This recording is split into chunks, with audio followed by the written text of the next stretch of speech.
दो दिल मिल गए वे इको मेच दे। सारी वे दुनिया एक पासे वे तू कल्ला, एक पासे दो दिल मिल गए वे इको मेच दे।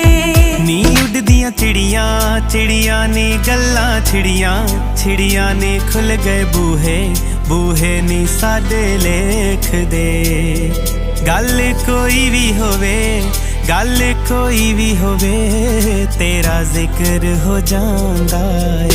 नींद ना आवे मैनू नी मैं उठ वेखां तारे,